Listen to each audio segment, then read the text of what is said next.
Nah, kita akan coba menganalisis uji normalitas, uji multikolinearitas, dan uji heterosklerosis. Pertama-tama kita buka SPSS yang di variabel P itu di sini kita taruh Y, di bawahnya X1, X2. Nah, di sini itu nah, yang ini kita taruh yang ini.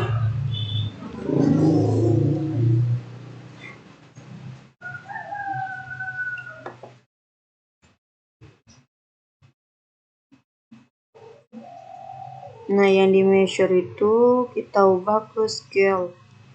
Kalau yang Y-nya itu nggak usah deh.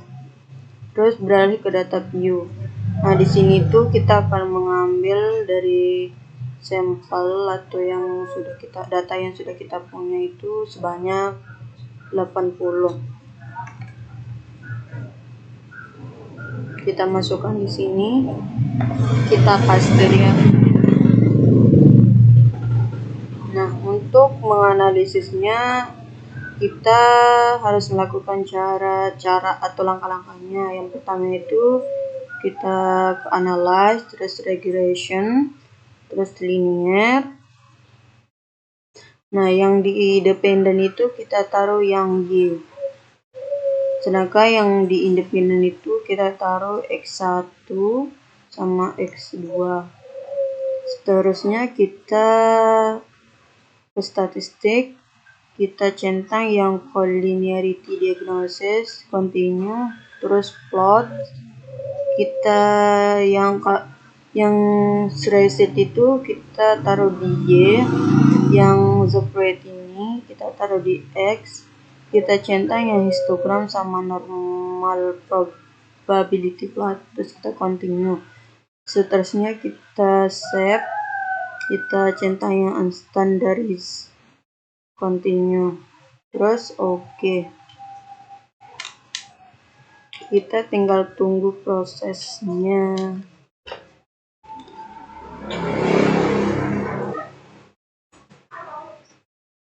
Nah, ini udah keluar.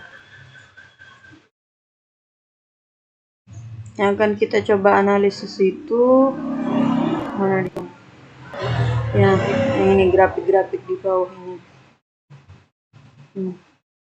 Untuk itu kita perlu keterangannya.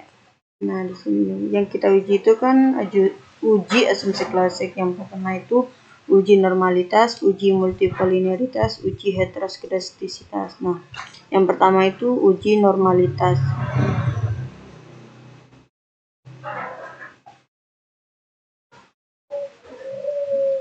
Nah, di sini uji normalitas itu dikatakan normal apabila nilai tingkat signifikasinya itu lebih besar dari 0,05.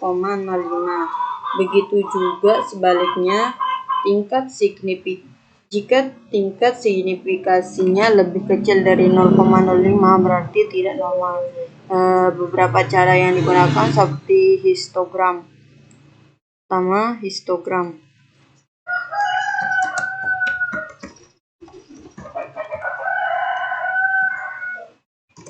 Kita lihat bagian histogram yang ini, histogram. Kalau kita lihat di grafiknya yang di sini tuh kan berbentuk seperti gunung agak belok ke kanan, berarti itu menandakan menandakan normal.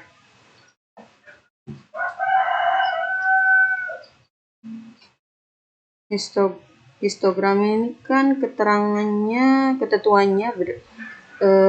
berdasarkan output yang ini, output chart ini, kita dapat melihat grafik histogram maupun grafik plot yang ada di bawah yang ini, dimana grafik histogram ini memberikan pola distribusi yang berbentuk seperti gunung, yang artinya data berdistribusi normal. Selanjutnya itu plot. Plot ini yang mana? Yang ini plot kan? Yang ini. Ketentuan plot ini, jika titik-titik atau data berada di dekat atau mengikuti garis diagonalnya, maka dapat dikatakan bahwa nilai residual berdistribusi normal. Tapi kalau kita lihat di sini, titik-titik diagonalnya itu tidak terlalu mengikuti garisnya. Berarti ketentuannya itu jika titik-titik menjauh atau tersebar, ini kan tersebar, tidak terlalu dekat dengan garisnya, maka hal ini menunjukkan bahwa nilai residual tidak berdistribusi normal. Nah, karena dia tidak mengikuti garisnya. Selanjutnya itu, yang ketiga itu kita coba akan menganalisis sampel Kolmogorov,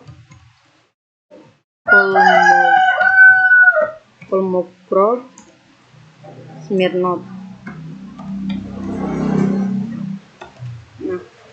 Smirnov.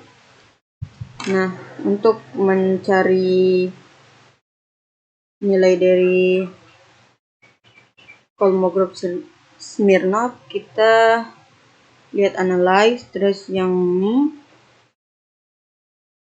sampel KS. Terus yang kita masukkan di test variable list itu yang unstandarized.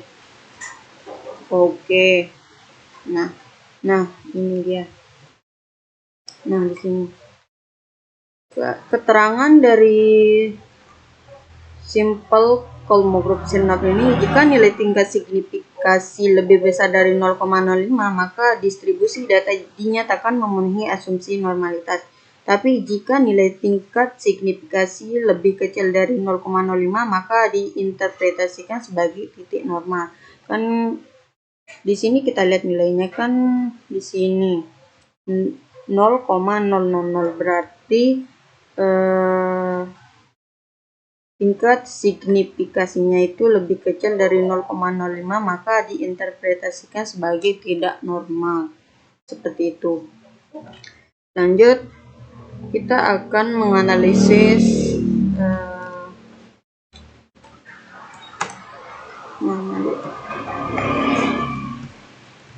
uji multikolinearitas. Yang kita lihat di sini tuh, yang kita ambil, yang coba kita analisis, yang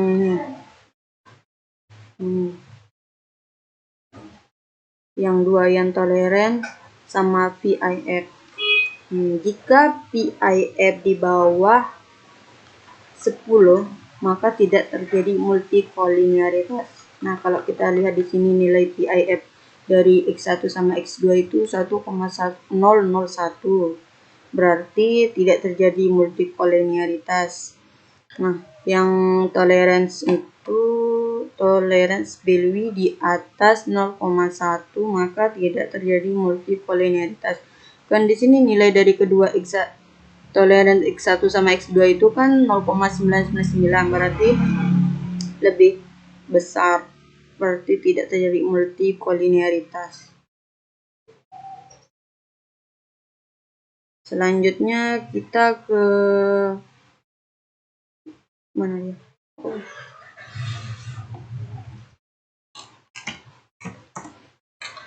Uji heteroskedastisitas, dimana yang akan kita coba analisis itu scatter plot. Yang ini.